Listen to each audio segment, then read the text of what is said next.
Holiday celebrations are just a great time for all of us, aren't they? But they can be a very stressful time for your dog. So today I want to help you reduce the stress for your dog during holiday celebrations. How are we going to make sure that the holidays are every bit as amazing as they are meant to be? Requires a little bit of preparing on your part, but it's going to be worth it, I promise, because the holidays could also be incredibly overwhelming for your dog. Please don't take for granted that your dog is going to be 100% fine with everything that's going to go on, or your dog's going to be 100% fine with every person that wants to touch him. So let's start by asking this question. Will you be holidaying at home and having family and friends come in, or will you be visiting somebody else?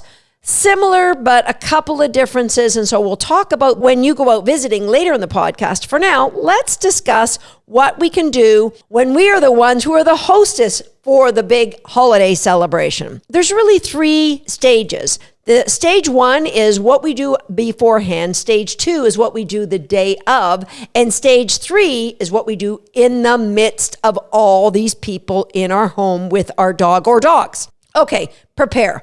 Brush your dog up on crate games. You can never go wrong with a dog who's happy to just chillax in their crate. Crate games will give your dog an opportunity to know, this is my home, I'll be chillaxing, this is cool. And you're going to have your dog play all the different levels of crate games. And so if by chance on the day of the big celebration, you decide, you know what, I think my dog's had enough of all these people. I'm just going to have my dog go and chill in a back room. They're going to go, oh, thank you. So preparation is going to be crate games. Preparation number 2 will be taking a deep dive into some of the many games I have here on my podcast. I'm going to leave you a link to several different episodes where I teach you how to teach your dog different behaviors. Why would this be a preparation?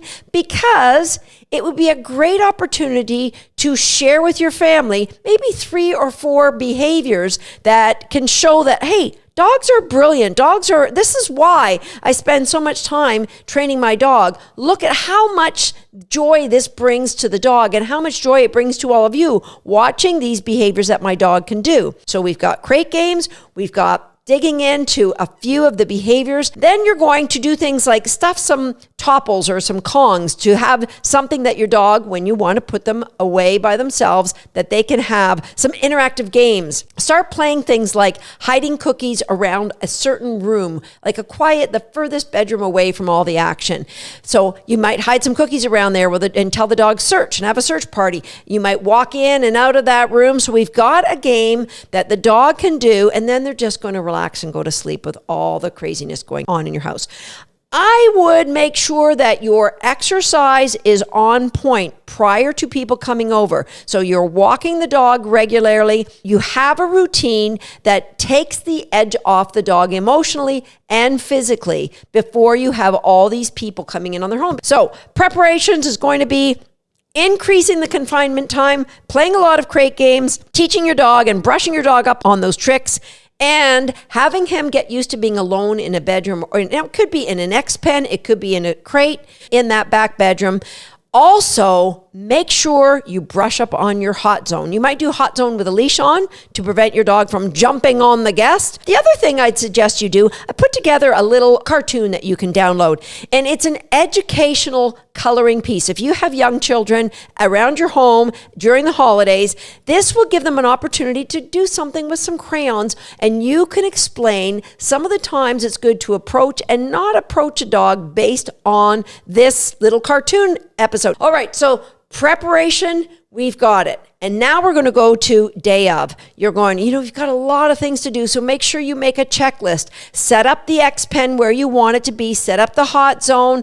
Get that back bedroom prepared. Fill up a few of those really cool enrichment games so that you can throw the dog in the back bedroom and give them an enrichment game for him to play with. Now, day of, I want you to remember this one rule. We can't expect all of your guests to have watched Shape by Dog and learn about temp and learn when your dog is a little overwhelmed. And we can't expect, but you might want to revisit episode number 22, learn about the invisible bubble of pressure that our dogs feel. But we can't expect all of our family and friends to be that dog savvy. What we can help them to know is how a dog will say no thank you. If my dog moves away when you're trying to pat, he's saying no thank you. If my dog turns his head, he's saying no thank you. If he licks his lip, just make sure your guests know, don't chase my dog. He is allowed to say, I don't feel comfortable with what's going on. Listen to the dog. That's all. And of course, if you have a dog that you are unsure of because he's too young and you don't have a history, or he's a little old and he might be getting a little bit cranky, which he's allowed to, then you're going to be those dogs' best advocates, and you are not going to have unsupervised time with anyone. Now, my rule of thumb, my dogs all love kids, but I still do not allow the kids with my dogs during holiday celebrations. So when the kids want to visit the dogs, it's a special time and we all go down there together.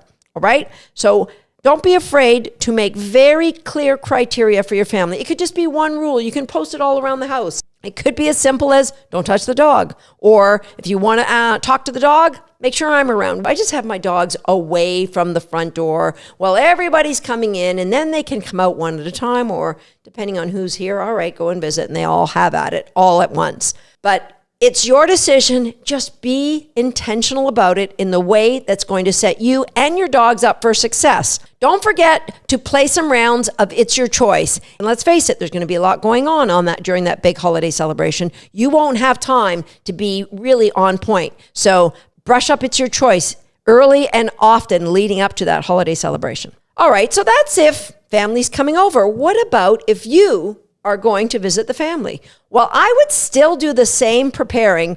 Print out that cartoon for the kids, bring some crayons along. You're going to practice all of those games, crate games, It's Your Choice, Hot Zone, Sit to Greet People. Practice all the things that are going to be pertinent to your particular dog.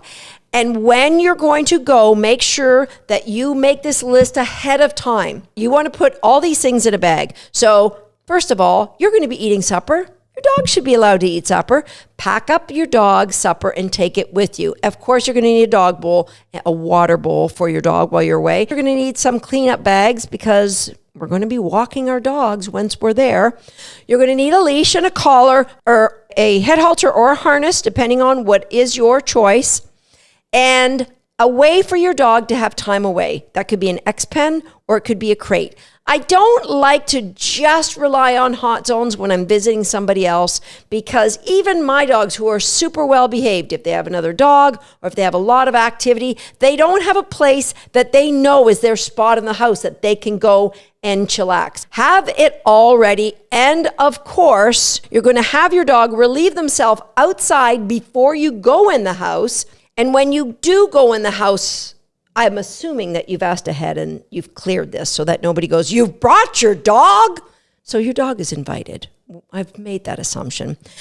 Make sure your dog's a little bit cleaned up. I mean, it's a holiday, right? Maybe take them to the groomers, get them a little bouffant. The final thing that I would bring when we're going to somebody else's house is a blanket that you can put on your crate. All right, so your dog may not settle as well in somebody else's home. So you put them in the crate, you might give them their topples or an enrichment game, and then you're going to put the cover over the crate so that they can finish their topple and then they can just chill, because they don't have to be looking at where am I? This is different. So we've got their water bowls, their food bowls, their dinner, their training treats, crate or X-Pen, a cover for it, some stuffed topples, a training toy, of course, a leash harness or head halter. Put all that in a bag and you're good to go. Holiday time, let's face it, it's an amazing time to be with people you love and care for. And it can be an amazing time to show them what good dog ownership is like. Inspire them to say, hey, I wish I had a dog as well trained as yours.